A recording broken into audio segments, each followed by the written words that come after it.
¿Cómo están, hermanos? Buen día. Como siempre, para mí es un gran honor, una alegría, un privilegio estar frente a ustedes, tener la oportunidad de compartirles la palabra de Dios. Como siempre que me toca predicar, quiero empezar felicitándolos por haber decidido hoy venir a la iglesia. Pero ¿por qué no le dices al que está al lado tuyo, qué bueno que has venido a la iglesia? Hoy, que ha amanecido lloviendo, que ha amanecido nublado, con frío, que quizás muchos la han dudado antes de salir de su cama, pero esta mañana con los hermanos de las 9 hemos orado por ustedes y para que no se queden en sus casas, así que ha funcionado la oración, han venido, están acá, y eso realmente es algo maravilloso, es algo que Dios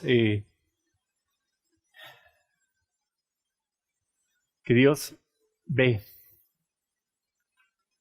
Y que Dios premie la fidelidad de todos ustedes que han venido y han decidido venir a compartir un momento con Él, a alabarle, a adorarle, a encontrarse en ese primer día de la semana para poder decirle, Señor, te amo.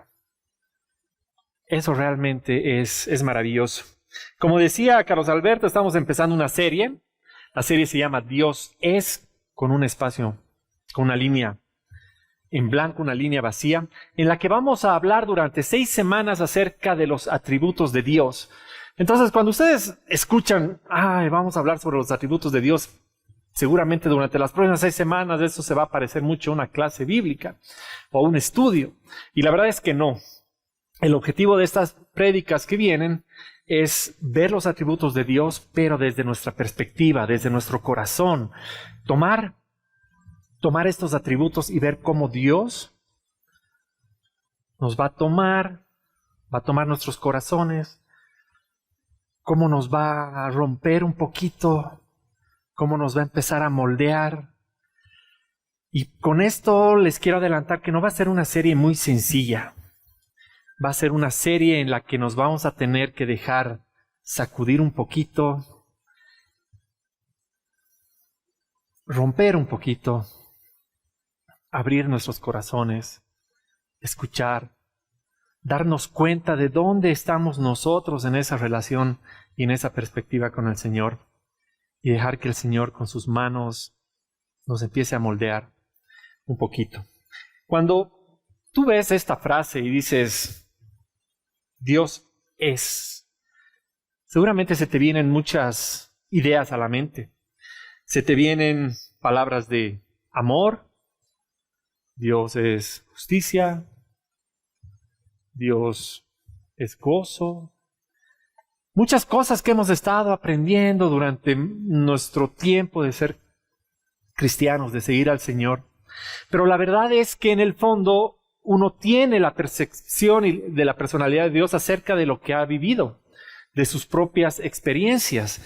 Y el problema nace justamente de que muchas veces vemos a Dios desde una perspectiva limitada que puede ser equivocada. Les pongo un ejemplo. Quizás tú te has sentido dolido, traicionado o decepcionado, o has pasado por algo tan duro que en algún momento has dicho, Dios es duro, Dios ha sido injusto. O te has decepcionado con Dios y te has alejado de la iglesia y has dicho, Dios me ha hecho pasar por dolor, y te has quedado con esa idea. O puede ser que tú hayas recibido una segunda oportunidad y para ti Dios sea perdón. Dios sea un Dios de segundas oportunidades, de empezar de nuevo. Y tú tengas una perspectiva muy diferente de lo que Dios es, del que está a tu lado. Por eso, durante las próximas 6 semanas, el objetivo es que podamos llenar ese espacio con verdad y que sepamos cuáles son esos atributos de Dios. Para empezar, quiero hablarles un poquito de Jeremías. Quizás tú estás pasando en este momento por un momento duro, un momento de aflicción, un momento de dolor, un momento de enfermedad, o un momento de problema financiero, o quizás no ahora, pero lo has pasado. Jeremías, en el libro de Lamentaciones, en el capítulo 3, le está pasando realmente mal. La está pasando muy, muy, muy, muy mal.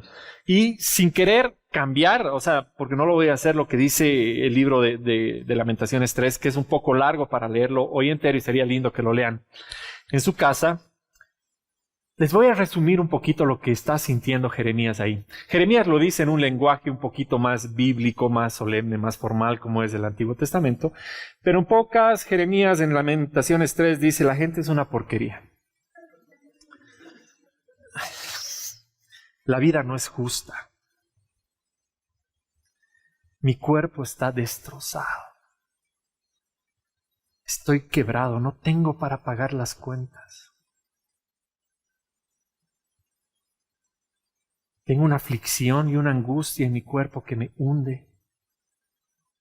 Tengo una depresión de la que no puedo salir y estoy completamente triste. Así de mal está Jeremías. Y quizás te has identificado con uno de estos sentimientos que tiene él hoy. Y creo que es inevitable no haberse sentido así alguna vez. Y si no lo has hecho y no lo has sentido aún, quiero que tomes la enseñanza de hoy para tenerla guardada en algún lugar, porque algún día va a pasar. Algún día nos vamos a sentir mal porque la vida es complicada.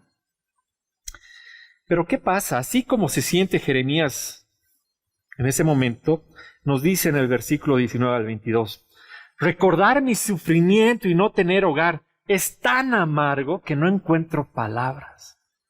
¿Te imaginas estar viviendo a un nivel de frustración y de dolor? Decir, es tan amargo que no encuentro palabras. Luego dice, siempre tengo presente este terrible tiempo mientras me lamento por mi pérdida. Es imposible no sentir el peso de la angustia sobre Jeremías cuando leemos esto. Sin embargo, en el verso 21 dice, no obstante, aún me atrevo a tener esperanza cuando recuerdo lo siguiente. Aún me atrevo a tener esperanza. El fiel amor del Señor nunca se acaba y sus misericordias jamás terminan. El objetivo de hoy, hermanos, es que nos podamos ayudar a entender que en el momento más duro y en el momento más oscuro de nuestras vidas nos podemos aferrar a uno de los atributos de Dios, que es uno de los más maravillosos, que es la misericordia. Y cuando hablamos de misericordia, puede ser que digamos, ya es sencillo, entiendo la misericordia, entiendo el amor de Dios como misericordioso, pero realmente vamos a ver en el fondo que la misericordia es algo un poquito complejo de entender. El mensaje de hoy se llama Dios es esperanza en tu dolor y habla acerca de la misericordia. Les decía que cuando vemos ya la misericordia desde la perspectiva de la personalidad de Dios, es un poquito difícil de comprender, porque cuando hablamos acerca de los atributos de Dios y de la personalidad de Dios, hablamos de Dios es amor, Dios es justicia, Dios es gozo, Dios es verdad, Dios es misericordia, y parece que todos estos atributos fueran uno solo, y tú ves una personalidad un poco confusa, sí, que es igual, digamos, porque dices al final Dios es amor, pero si nos damos cuenta, cada uno de esos atributos es completamente diferente e incluso podría parecer que es hasta contradictorio. Yo soy ingeniero de sistemas, me gano la vida o el pan de cada día haciendo sistemas informáticos, programando aplicaciones y ese tipo de cosas. Y aunque la gente cree que me paso la vida frente a una computadora escribiendo códigos en una pantalla negra con lucecitas verdes y que estoy hackeando el Pentágono todo el tiempo y que puedo entrar a tu Facebook o a tu Instagram y ver lo que has escrito en WhatsApp, en realidad el 80% de mi tiempo me la paso escuchando problemas de la gente. Voy donde un cliente, me cuenta todos sus problemas, que generalmente son problemas muy complejos, y mi trabajo consiste en partir ese problema muy complejo en pequeños problemitas muy sencillos que sean fáciles de entender y de resolver. Y la verdad es que esa forma de trabajar viene un poquito de cómo funciona nuestro cerebro. Nuestro cerebro, cuando recibe un problema complejo, por ejemplo, en matemáticas, cuando estás en colegio, te lo enseñan así, te dicen, ¿cuánto es 500 por 5? Lo primero que hace tu cerebro es partir el problema. O te dicen 515 por 3, más difícil. Y tu cerebro lo que hace es decir, ya, 500 por 3 y 15 por 3, y lo suma y tienes tu resultado. Y ha partido el problema complejo en dos problemas más sencillos que puedes resolver y te ayuda a resolver problemas. Y lo que vamos a hacer hoy para entender la complejidad de la misericordia y tenerla clarita es que la vamos a partir analizando 3 atributos específicos de la personalidad de Dios. Esos atributos son la justicia, la gracia y la misericordia. ¿Qué es la justicia? Justicia es recibir lo que merecemos. Por ejemplo, ves que alguien ha hecho algo terrible en las noticias, por lo menos últimamente las noticias se tratan de mucha violencia y de cosas terribles que estamos viendo, y lo primero que viene a tu mente y a tu corazón es que se haga justicia, que esa persona reciba lo que se merece, que reciba el castigo que se merece. Justicia es que recibamos aquello que nos merecemos por lo que hemos hecho. Sin embargo, gracia es que recibamos aquello que no merecemos. Por ejemplo, la salvación. Cuando recibimos la salvación, estamos recibiendo un gran regalo que en realidad no merecemos, pero que lo recibimos de todas formas. Entonces, si se dan cuenta, tanto la justicia como la gracia se tratan de recibir lo que merecemos como lo que no merecemos. Sin embargo, la misericordia se trata de no recibir lo que merecemos. Y ahí puedes decir, uy, ya se está poniendo esto un poquito más raro. Porque todos son parecidos, pero al final de cuentas te das cuenta que son muy diferentes porque son hasta opuestos. ¿No les parece contradictorio que justicia sea recibir lo que mereces y misericordia sea no recibir lo que mereces, y que Dios sea justo y misericordioso al mismo tiempo? Entonces, ¿recibo lo que merezco o no recibo lo que merezco? ¿Y cómo es posible que en una sola personalidad convivan ambas al mismo tiempo? Y ahí nace un problema, porque puede ser que tú estés pasando por un momento muy difícil y no veas que estás recibiendo misericordia. Y digas, Señor, me has abandonado porque no veo tu misericordia hoy. Y ahí es donde empiezan estos problemas de esperar el atributo de Dios, del Señor, de una forma, y solo verlo de otra y no entender qué está pasando. Y vienen las frustraciones, viene el enojo con Dios, viene el alejarse, viene el no confiar y el no entender. Y muchas veces eso rompe nuestro corazón y rompe nuestra relación con el Señor. Hoy en día estamos viendo que la justicia es algo que todos buscan y anhelan. Es algo que todos están prestos a demandar y a exigir. Exigimos justicia. ¿Cuándo? Ahora. Es el grito de cada semana. Ha estado muy de moda en estas semanas el juicio de Johnny Depp y la señorita Amber Heard, ¿no? Y si bien habían algunos que decían, no, yo le creo a ella, yo le creo a él, lo que todos decían es justicia. Y yo le comentaba a alguien, pobrecita, ¿de dónde va a pagar tanta plata? Y dice, pues es mala que consiga. Y al final lo que estamos viendo es que queremos justicia, anhelamos justicia. Sin embargo, cuando se trata de nosotros, esperamos misericordia. Cuando estamos en el zapato del otro, pedimos justicia, pero en nuestros propios zapatos queremos que nos perdonen y que tengan misericordia de nosotros. ¿Quién ha cometido un delito alguna vez acá? Casi nadie, hermanos. A las 9 toditos han levantado sus...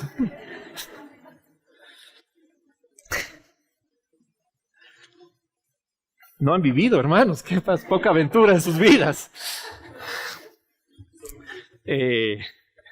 la verdad es que cuando estás en la posición de cometer un delito o has cometido un delito, tienes estos dos temas en tu espalda, o justicia o misericordia. Yo me acuerdo que cuando estaba en la universidad me tocó estudiar en México. Como estudiante extranjero tenía que hacer un trámite de residencia para poder vivir en México, ¿no? Entonces el primer año hice mi trámite de residencia, estaba tranquilo. El segundo año hice mi trámite de residencia, estaba tranquilo. Y el tercer año no lo hice. No porque no me importó, sino porque la típica de estudiante o de joven de decir, sí, lo voy a hacer el lunes no lo hice, el miércoles voy a ir, el miércoles no fui, el jueves no fui, el lunes no volví a ir, y así pasaron 7 meses hasta que un día llegó una carta de la universidad, me la entregaron en una clase que decía, tiene una cita con el juez de migración porque va a ser deportado en las próximas 2 semanas por haber estado de ilegal en México. Se me congeló el alma. Se me congeló el alma porque no era tanto el hecho de ir ahora a hacer el trámite, era el hecho de tener que tocar la puerta de aquí a 2 semanas de mi casa y decirles a mis papás, me han deportado y no puedo volver.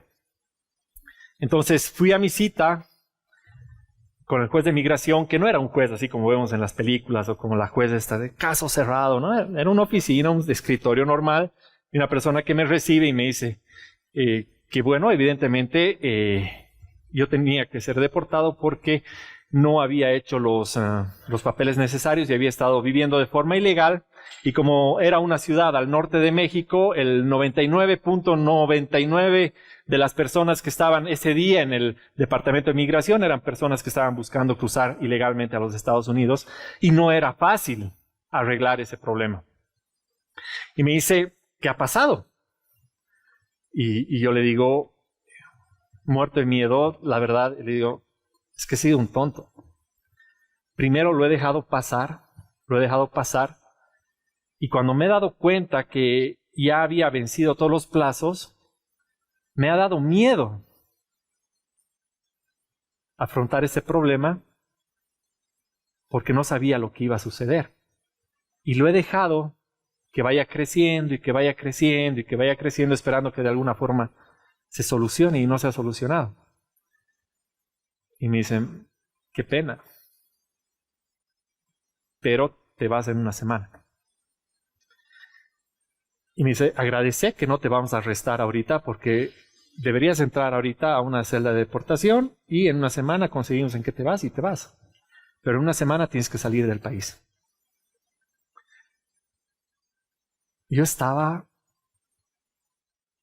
en el suelo. Estaba recibiendo justicia. Pero anhelaba misericordia. Y le digo, es que no puedo llegar a mi casa así. O sea, mis papás han hecho muchos sacrificios para que yo esté acá. No puedo tocar la puerta. He sido un idiota. Pero no puedo tocar la puerta de aquí a 1 semana y decirles, he echado todo a perder. Me dice, mira, yo no puedo hacer nada, pero dame unos minutos. Y él se va con mi folder y vuelve a los 15 minutos y me dice, esto no pasa seguido, pero te has salvado. Aquí está tu carta, haz tu trámite de inmigración, vamos a hacer de cuenta que no ha pasado nada y no vas a tener problemas. Misericordia. Merecía recibir justicia, pero recibí misericordia. Y eso seguro que te ha pasado a ti también. Te agarró la policía porque estabas yendo muy rápido. Te ha visto, le has dicho, perdón, no me he dado cuenta. Y te ha dicho, pase, siga, cuídese, no maneje rápido. Y no has necesitado coimear, ni rogar, ni nada. Y de pronto te han dejado pasar y has recibido misericordia cuando debiste haber recibido justicia. Pero ¿cómo es posible que si Dios es justo y Dios es misericordioso, cuando tenemos que recibir justicia, recibamos misericordia? Entonces, ¿cuál de los dos es Dios? ¿Cuando recibo justicia o cuando recibo misericordia? Una buena forma de entender cómo conviven estas dos figuras dentro de una misma personalidad es comparando el amor con el enojo. ¿Qué dice Efesios 2, 1 al 3? Antes ustedes estaban muertos. A causa de su desobediencia y sus muchos pecados, vivían en pecado igual que el resto de la gente, obedeciendo al diablo. El líder de los poderes del mundo invisible, quien es el espíritu que actúa en el corazón de los que se niegan a obedecer a Dios. Todos vivíamos así en el pasado, siguiendo los deseos de nuestras pasiones y la inclinación de nuestra naturaleza pecaminosa. Por nuestra propia naturaleza, éramos objeto del enojo de Dios, igual que todos los demás. Éramos tan malos que éramos el objeto, que éramos la razón del enojo de Dios. Y Dios es un Dios de amor. Dios es un Dios de perdón. Dios es un Dios de gozo, de verdad. Y así todo éramos el objeto del enojo de Dios. ¿Cómo es posible que la misericordia y la justicia convivan ahí? ¿Y cómo es posible que el amor y el enojo convivan en una misma persona?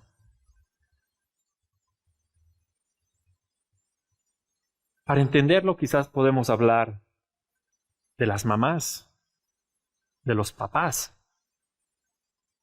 Ellos conviven con el amor y el enojo todo el tiempo. ¿Se escuchaba, hermano? Les doy un ejemplo. El otro día la Katy, con esa voz de autoridad y disciplina y un tono particular que Dios le ha dado, se levanta en la mañana y empieza a dar órdenes en la casa y decir: Joaquín, tende tu cama y baja de una vez, pon la mesa, que tenemos que desayunar, Ezequiel, todo esto está un desastre, desordenado. Y después de un rato yo la miro y le digo: ¿de qué está enojada? Me dice: no estoy enojada.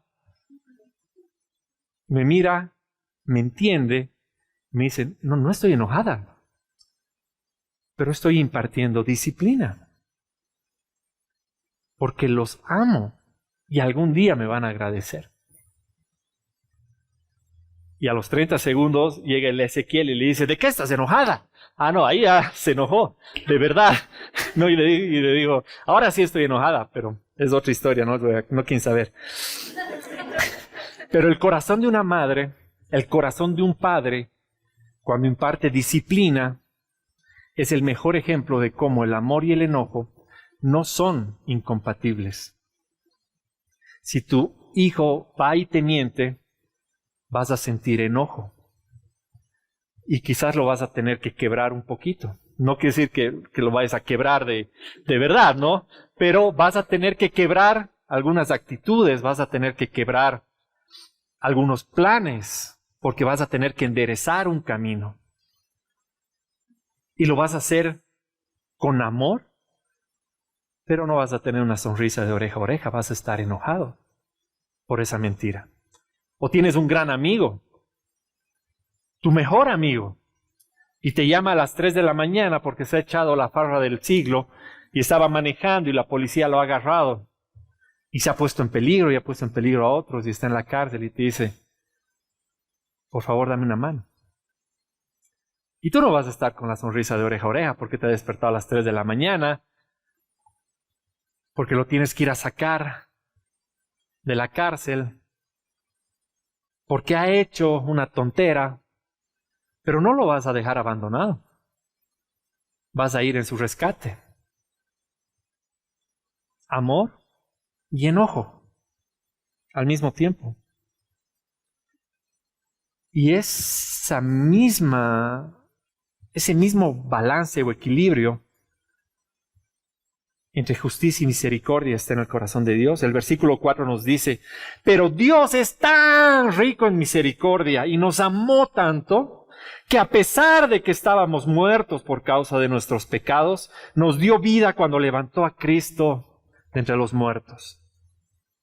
En otras palabras, aunque merecíamos ser castigados, aunque nos merecíamos que por nuestros pecados, nuestra desobediencia, aun cuando vivíamos siguiendo nuestras pasiones más oscuras, El Señor era tan rico en misericordia que a pesar de ser el objeto de su enojo, nos decide perdonar y nos decide salvar.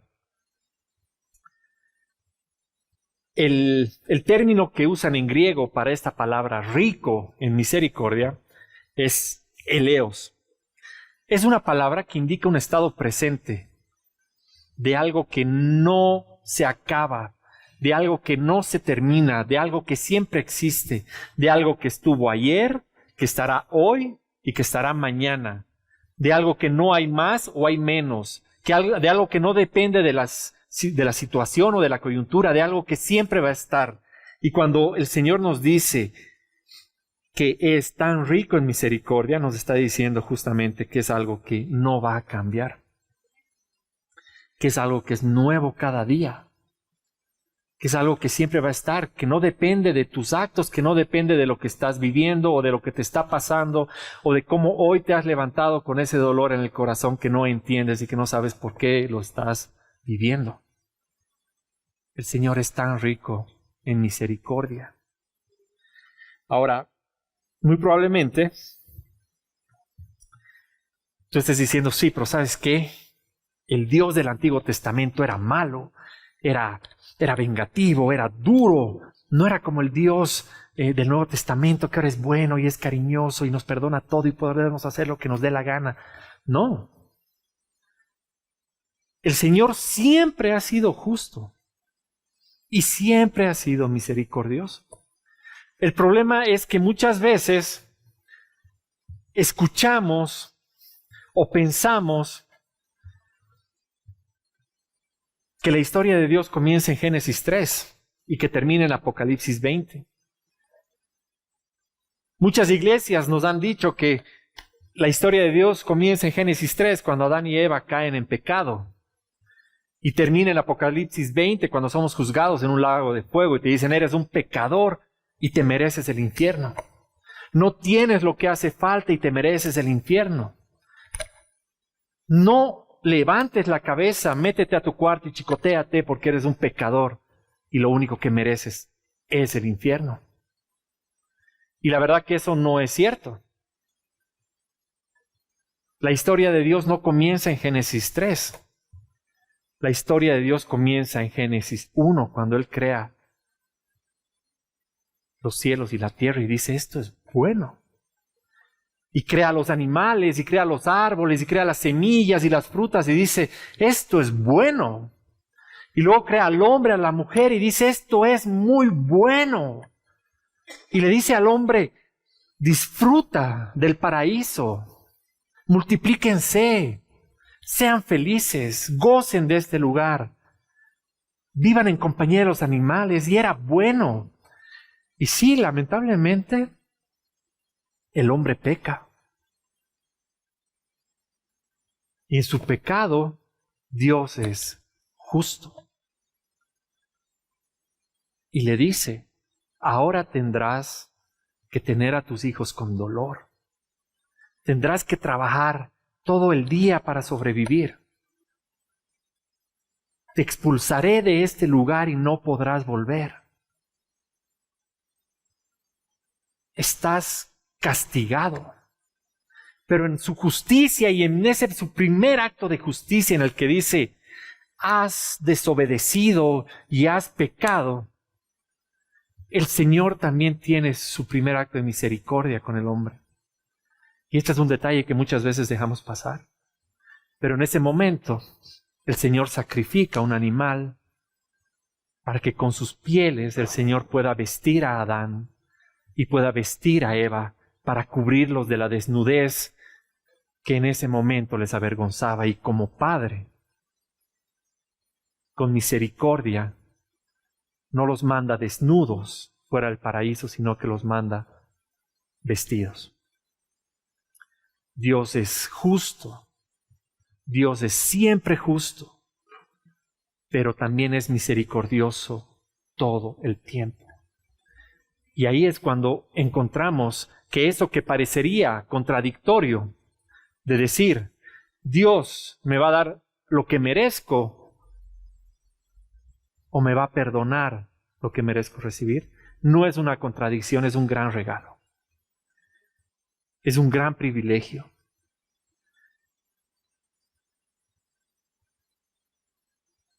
Quizás alguien que entendía muy bien esto era David en el Antiguo Testamento. David tenía una habilidad muy extraña para meter la pata.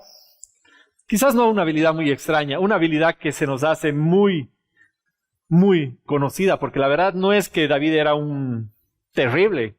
Todos tenemos el talento que tenía David para meter la pata frente al Señor.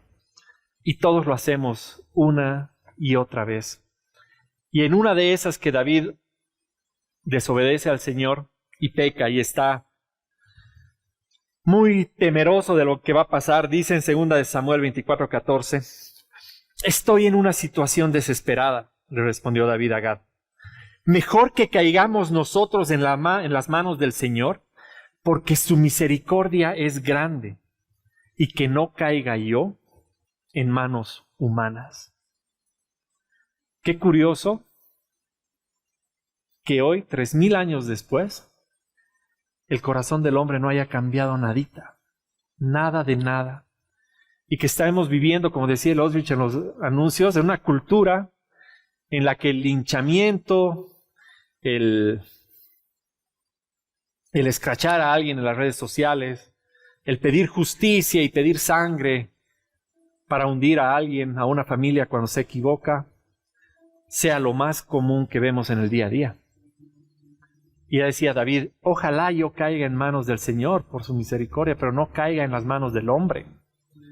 Entonces lo contradictorio no es que en la personalidad de Dios habite la justicia y la misericordia al mismo tiempo. Lo contradictorio es que nosotros, habiendo recibido misericordia y perdón, porque por nuestros pecados debimos haber muerto, pero por la infinita misericordia de Dios, Él mandó a morir a su único Hijo para que tú y yo no padezcamos. Y habiendo recibido eso, lo contradictorio es que en nuestro corazón nosotros anhelemos justicia para los demás, pero pidamos misericordia para nosotros mismos.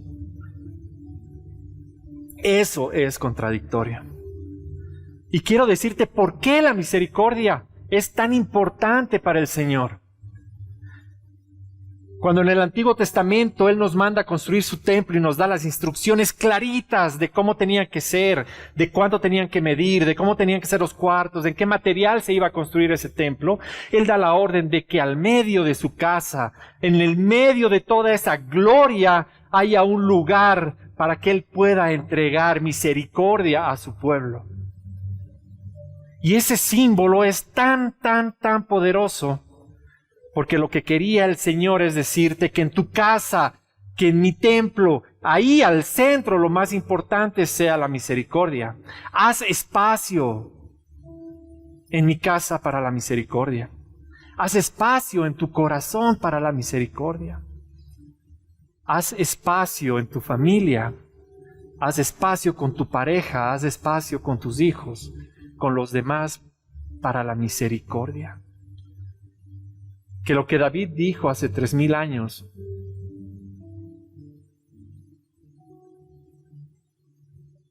sea algo que podamos cambiar desde nuestros corazones, desde acá. Que en vez de ir a exigir justicia, tú vayas a dar misericordia con los demás, vayas a perdonar, vayas a abrazar, vayas a dar aquello que tanto falta hoy en el mundo, que no son dedos acusatorios, sino manos que ayuden a salvar. Si tú hoy estás pasando por un problema en el que crees que estás recibiendo justicia y necesitas misericordia, solo quiero recordarte lo que dice en Lamentaciones 3. El fiel amor del Señor nunca se acaba. Sus misericordias jamás terminan. Grande es su fidelidad. Sus misericordias son nuevas cada mañana. Y ese es un regalo maravilloso que podemos disfrutar hoy. Amén. Amén. Vamos a orar, hermanos. Señor Padre amado, hoy queremos darte gracias, porque cuando merecemos justicia, Señor, tú nos das misericordia. Porque, Señor, aunque nuestro pecado merecía que nos des muerte, Señor, tú nos has salvado enviando a tu único Hijo a que muera por nosotros, Señor. Te damos gracias, Señor, porque tú, en tu infinita misericordia y en tu gran fidelidad, Señor, no nos abandonas, no nos dejas y nos corriges por el amor que nos tienes. Te damos gracias, Señor, por lo que vas a hacer con esta iglesia. Te damos gracias por que, Señor, nos vas a usar como instrumentos para hacer misericordia en nuestras comunidades, ser portadores de amor, de perdón, para que nos pongamos en los zapatos de los demás y comprendamos su sufrimiento, Señor. Y que para cuando nosotros pidamos misericordia con nosotros mismos sea porque hemos estado dando misericordia a los demás, Padre. Nunca dejes que nuestros dedos apunten a nadie, que nuestros dedos juzguen a nadie, Señor, porque no somos nadie para juzgar. Te damos gracias, Señor, por lo que haces cada día con esta iglesia. Te damos gracias, Señor, por lo que haces con cada una de las familias que viene cada semana a Jason. Y te pido, Señor, que tú seas sobre ellos la bendición, la provisión y la salud durante toda esta semana. Te lo pedimos en el nombre de tu Hijo Jesús. Amén.